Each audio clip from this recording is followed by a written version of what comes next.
Welcome to The Strategic Edge, the podcast for entrepreneurs and business owners who want a competitive edge in the market. They want to be seen as the expert in their industry, and they're looking for cutting edge and innovative strategies that work across industries to help them scale their business like a boss. My name is Carden, and I'm your host. Welcome to the show.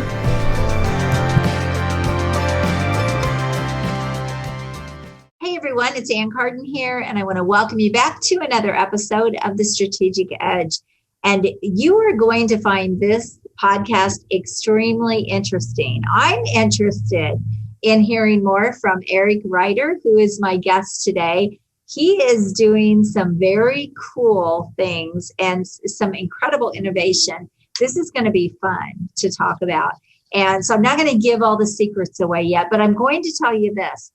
He worked on Siri. Now, you know what Siri is, right? Siri is like, the voice that you have on your phones. And he was one of the people that worked on Siri. I'll let him talk more about that. But he's doing some amazing things that are probably going to change the landscape of speech and speech impediments and things like that. So Eric, welcome to the show. Thanks for having me. I'm excited. So jump into, let's talk about Siri first. Let's just share with the audience kind of your background. He's got this incredible background too, but let's talk about that and then sort of how that transitioned into what you're doing right now. Sure. My background is in artificial intelligence and speech language pathology. So I worked in AI, specializing in speech recognition technology. I worked in that industry for 10 years, worked on Siri and the company that produced Siri, all kinds of speech recognition applications. And then over time, I realized that there was more I wanted to do with speech technology because I had encountered people who had severe speech impediments, either due to accidents or neurological disorders. So long story short, I left engineering and I studied speech pathology, and I decided to combine both fields. Fantastic. And so he has his passion now that he's super excited about. And, I love how he kind of made the decision he didn't want to be in a particular industry. How often do people stay in industries that no longer lights them up, or they're not excited about, or they see this better opportunity or something that they're extremely passionate about, but then they don't move that direction. They just sort of stay stuck. And you took a leap and you have actually gone a completely different angle, still using all of your background. So some of the things that Eric has done that I think is really important for any business owner or entrepreneur is, he was in an industry that he wasn't super passionate about it anymore. He saw a better opportunity, something that he really could kind of get behind and become more passionate about. And he took a leap. He didn't stay where he was. He decided to make a change. And he really kind of took a leap of faith and went a different direction. And so now he is actually creating something that is going to help people with speech issues and stuttering in particular. So Eric, I would love for you to talk about this because this is innovation, like at the core. So I'm excited for you to share this. Okay. Well, how much time do we have? Because once I get talking, basically, one of the reasons I decided to study speech pathology was because I wanted to understand how technology or if there was technology being used to help people with speech disorders. And what I realized was that there are apps out there, but no real AI, no real artificial intelligence. Also, one of the things I realized when I was working with my clients, either in hospitals or schools or in a private practice, was that once they left my room, I had no idea if they were practicing, and most of the time they don't, which means the carryover of motivation to practice is a very difficult thing to send as a message, and also to make people do independently once they leave. But one thing that a lot of therapists do is, for good behavior, they give an iPad so they can play a game.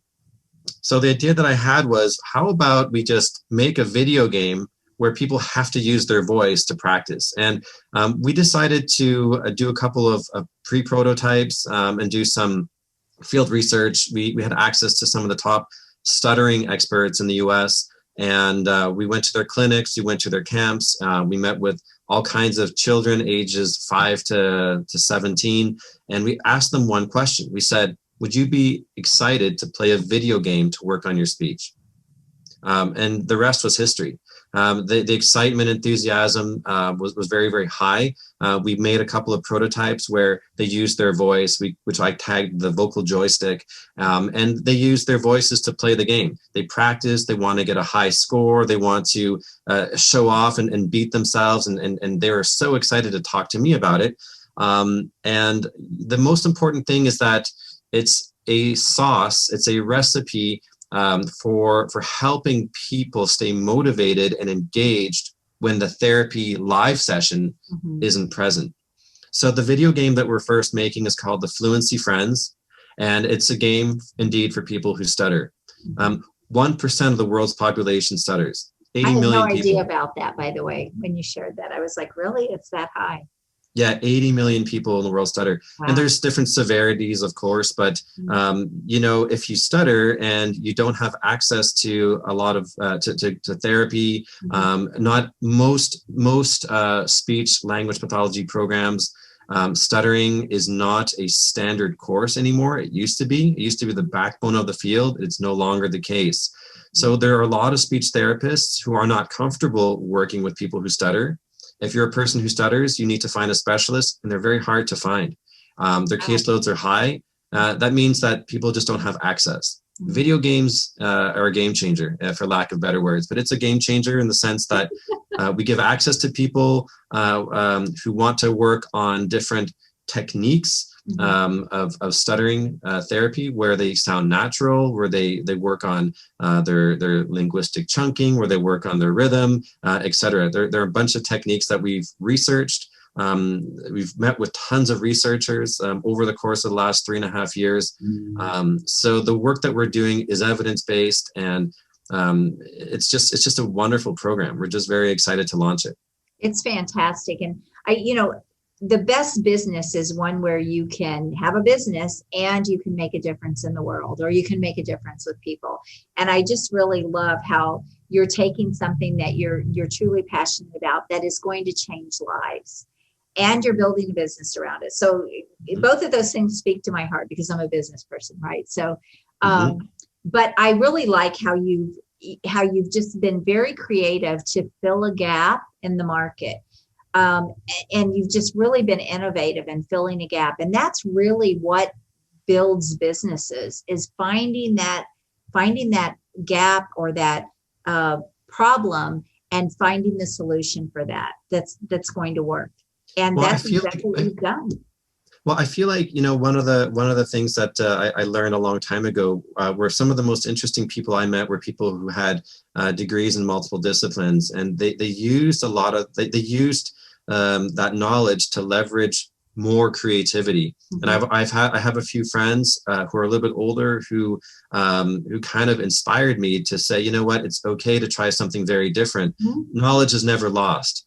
Knowledge can only be leveraged, and it can only be helpful. So, I've been very, very fortunate to have had people who, I've seen who are leaders in my own world, also take that leap. And like I said, now that I have knowledge of different disciplines in linguistics, computer science, speech pathology, I just see things in ways that maybe most people wouldn't, because they just don't have that knowledge.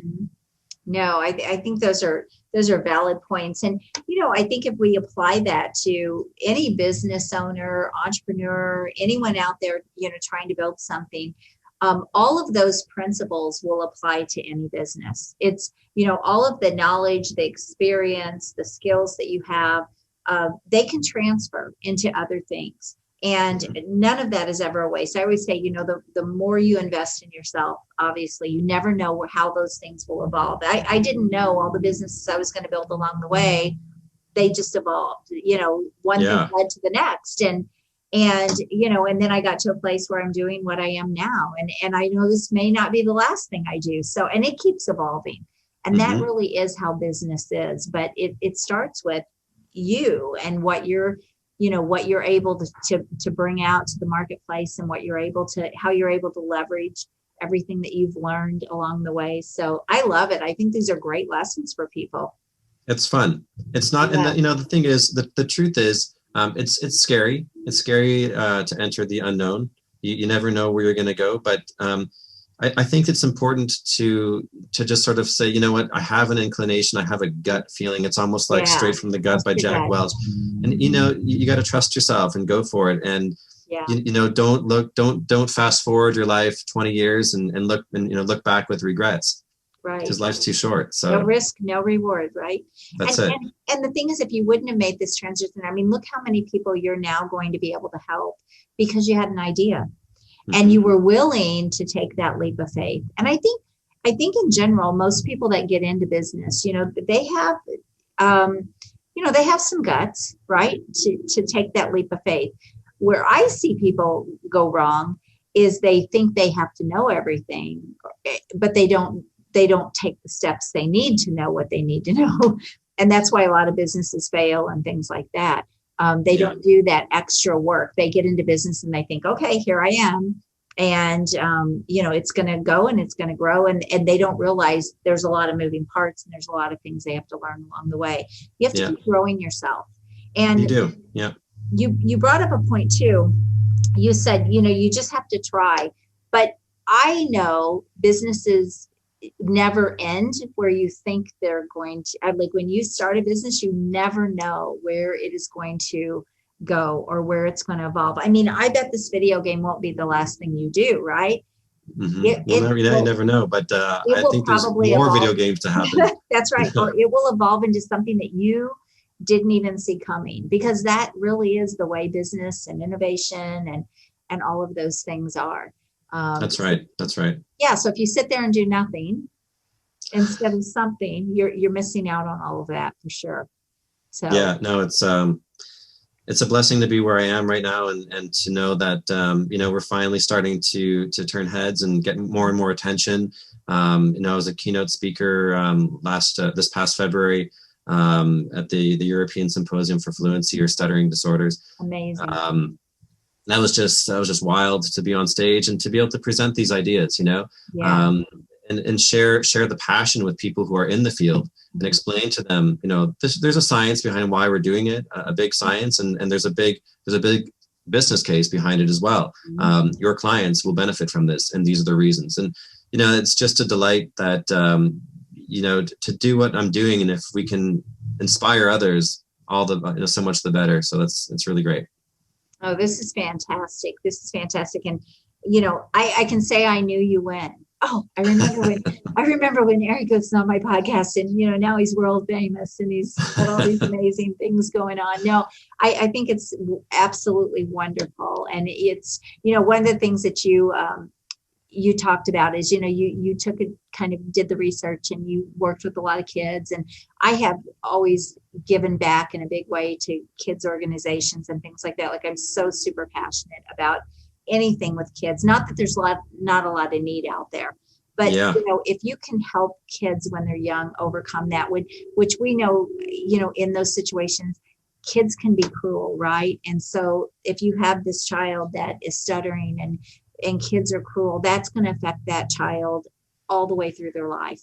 And there was the 3 years ago when we first started this project, we started off at a camp, and we did this prototype for children who stutter. And I remember on the third day of this camp, there was a boy who, when I was 12 years old, I would never have gone up to a counselor that I barely knew. And I was there in the scope as a researcher.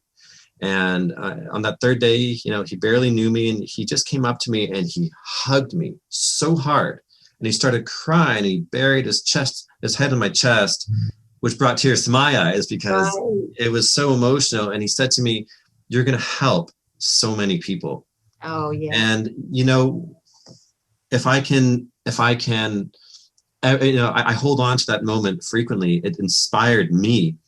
And I had a lot of those moments, from children. And, children aren't always effective in communication because they just haven't had that experience or those opportunities to communicate. And then you take a child who stutters. That means they have even less opportunities, or they've had less opportunities many times. Mm-hmm. And despite that, the desire to be expressive and communicate, it's really just, it's so powerful. Yes. And there's no giving up on this project, that's for sure. Oh gosh, I love your heart. I just love your heart and your passion behind this. This is amazing. So anything else you would like to share with our listeners before we wrap this up? Because I definitely want to respect your time. Right now, the Fluency Friends will be released in 2021. We are a Belgian-based company, so we are also multilingual. We're going to be creating this game in English, in Spanish, in French, in German, in Dutch, and all kinds of languages, because stuttering does not single out only English. Mm-hmm. It's a problem that is seen worldwide. So we're trying to expand the game into as many languages as we can. Fortunately, we also have the in-house know-how on how to support various languages and create different language models and acoustic models in different languages, things that we've learned along the Siri way. But and I think that's just so important. Speech language pathologists in the United States, there are over 160,000, and despite those numbers, they're still not enough. And other countries are less fortunate. We met the only speech therapist in all of Uganda, for example, the only one. Wow. In all of China, there are only 3 universities that graduate speech therapists. And I mean, you look at the size of that country, and then the numbers just speak for themselves. So there's a huge need. We're very excited that we can, bring this to the market. Stuttering is not where we stop, but it's where we start.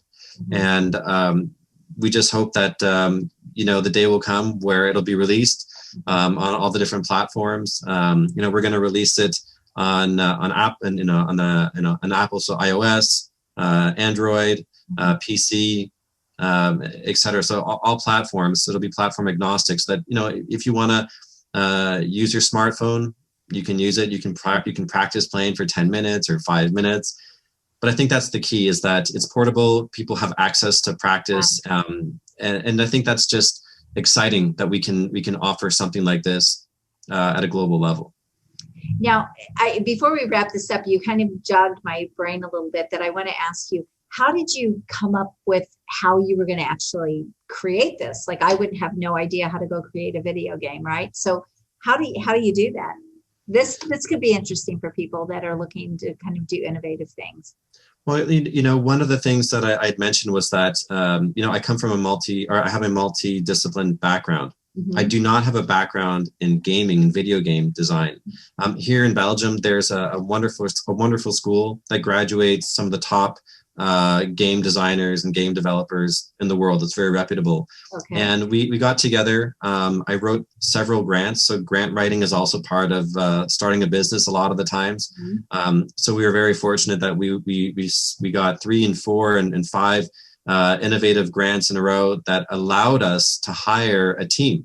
Mm-hmm. And, on our team, we have people of various disciplines, including illustrators, art designers, video game programmers, so video game developers, we call them. And together with our knowledge, we've combined our minds, and we have ideas that are linguistically charged. We have ideas that are aesthetically charged.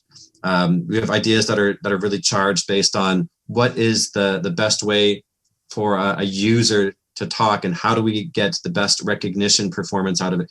There's so many different things that we talk about. Mm-hmm.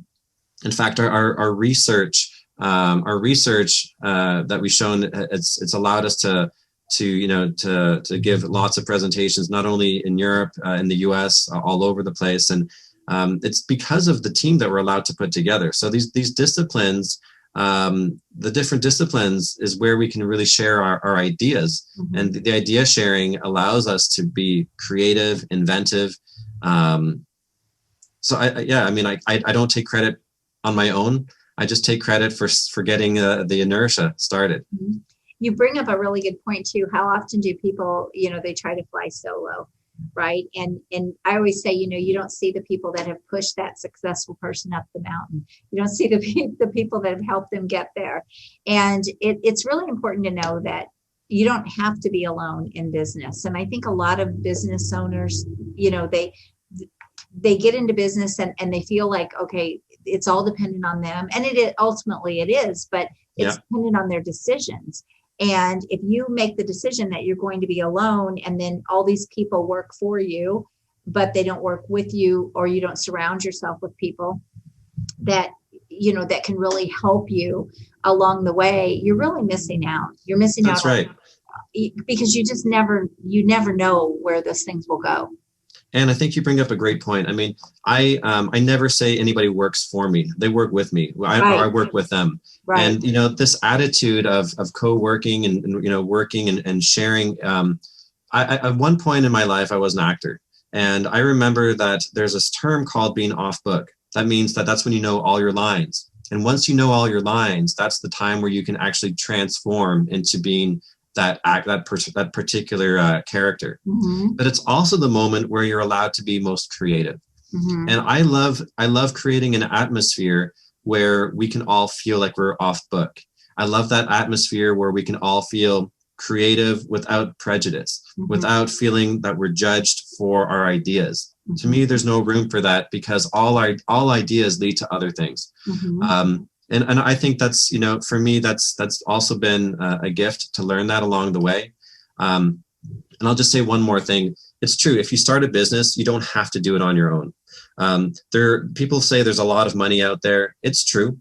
There is a lot of money out there. It's not always easy to get, mm-hmm. but that's part of the game. It's hard work. And, the first grant that I ever wrote was really hard. The 6th grant I wrote was much, much easier. Right. And probably, and probably a better quality, because you get into the habit of writing and how to write and how to answer. So creating your own inertia mm-hmm. is hard, but once you get going, you get, I remember the first time I started the company, and after a couple of weeks, I had my first meeting. I was so excited to have a meeting, but now I have meetings constantly and I can't get rid of my meetings, Right. No, those are good points. So it's got to start from somewhere. Once you create something out of nothing, if you stick to it long enough, it'll also take shape on its own, and it'll happen on its own. It'll happen organically, like this conversation. And I think those are sometimes the nicest way to see growth, mm-hmm. Especially if you stop and look back on where you've been and where you're going. And, that's also part of it. So I think it's just a wonderful journey. No, those are all great things. And one of the things I've learned with doing this podcast, I don't know, I may be into now 18 or 19 episodes, so not real far into it. I've always been a people person. I've always loved collaborating and building relationships and all of that. But, every time I get a takeaway from the person that I had on, every time I learned something new that I didn't know before, or I just learned something that I had no idea this person would talk about. And these conversations have led into places that we could have never scripted, ever. And that's why I love doing this so much. I mean, I'm having a blast with this, because I can imagine. Yeah. Oh, yeah. But again, it's kind of like, well, I could sit here and I could be solo and I could just do everything. I mean, I have a team, but still I could be sitting here and not building relationships and not do anything. But where is that ever going to go? And, how can that ever evolve into anything? Right. So, that's true. So I'm not flying solo. I started my podcast. I interviewing these amazing people that, like I said, I'm going to say, I knew Eric when he was one of my first podcast hosts, but no, it's just great because, and we can all support each other too. I mean, there's ways that we can all support each other too. So, Thank you so much for being here. This has just been amazing and wonderful. And I wish you all the success in your venture and what you're doing. I really truly believe too, you're going to change so many lives. You're onto something. I also have a gut feeling. Thank you. I really appreciate it. No, I do. I mean, one of the things I help people do is figure out how they're going to structure their business and what they're going to build their business around and all of that. So I think you're going to do amazing things with this. And gosh, I can't thank you enough for what you're doing. I mean, seriously. Well, I appreciate your kind words, and thank you so much for your time and for having me on your podcast. Absolutely. It's been a pleasure. It's been my pleasure. So everyone, I want to thank you for watching another episode of The Strategic Edge. And if you need help in your business, cash flow, profitability, marketing, and sales, getting your business to the next level so you can support organizations and passion projects, then please reach out to me at acarden.com and let's book a call. I would love to talk to you. Make sure you subscribe to my station so that you do not miss one episode of The Strategic Edge, where I'm interviewing these brilliant people and bringing you all of their expertise. So until next time, you all have an amazing day. Rock your business, and God bless you. Bye-bye.